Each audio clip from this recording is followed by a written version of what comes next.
نہیں جاؤں، میرے حلقے کا یہ بچہ تھا، اور 10 سال سے جس وقت سے میں اس حلقے میں گئی ہوں، وہ ہمیشہ ہمارے ساتھ خان صاحب کی تصویریں لے کے، جھنڈے لے کے، ہر وقت تو بالکل خان صاحب کا شدائی تھا۔ اور جب سے یہاں پچھلے 1.5 ماہ سے یہ باہر بیٹھا ہوتا ہے، میری اس سے روزانہ ملاقات ہوتی ہے۔ ایک سادہ لو انسان، اس سے کبھی کسی کو کوئی نقصان نہیں دیا، کبھی کسی کو کوئی تکلیف نہیں دی، ہمیشہ پیار سے وہ بات کرتا تھا، سب کے ساتھ وہ ملتا جلتا تھا۔ اس بچے کے اوپر اتنا ظلم اور تشدد ہوا، جب میں نے یہ پوسٹ مارٹم رپورٹ پڑھی تو میرا دل دہل گیا کہ یہ جن لوگوں نے یہ ظلم کیا، کیا ان کے گھر بال بچہ نہیں، اولاد نہیں ہے، جنہوں نے اس بچے کے اوپر اتنا ظلم کیا ہے۔ یہ پوسٹ مارٹم رپورٹ ہے میرے پاس جو ڈیٹیل، اس میں اس کو 26 انجریز تھی،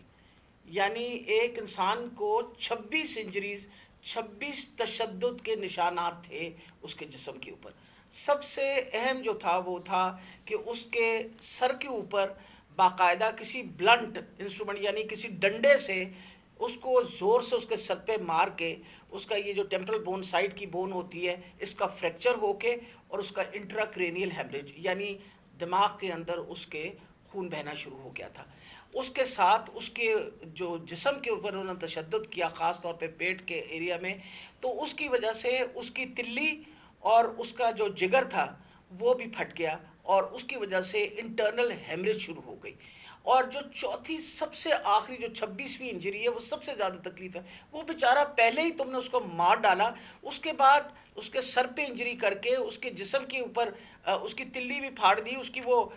کیا کہتے ہیں بلنٹ انجری کی وجہ سے اس کا لیور بھی رپچر ہو گیا، اس کے پرائیویٹ پارٹس یعنی اس کے جو پرائیویٹ اعضاء تھے ان کے اوپر بھی تم نے تشدد کر کے ٹیسٹیکولر ڈیمیج کیا۔ مطلب اس سے زیادہ تم کسی انسان پہ کیا تشدد کر سکتے ہیں؟ ان کی رپورٹ میں آپ کو بتا نہیں سکتی کہ یہ ہم جیسے ڈاکٹرز جو ہر وقت ان چیزوں سے، ہمارا بھی دل دہل گیا کہ یہ ایک انسان کے اوپر، اور وہ بھی ایک ایسا سادہ لو انسان، اس کے اوپر اتنا زیادہ تشدد کیا۔ مین کاز جو اس کی ڈیتھ کی تھی وہ یہ تھا کہ اس کے برین کے اندر، جو اس کے دماغ کے اندر جو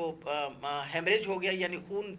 نکلنا شروع ہو گیا، اور جو تلی اور اس کے جگر سے جو خون نکلا، اس کی وجہ سے وہ بیچارہ بچہ جو ہے وہ اللہ کو پیارا ہو گیا۔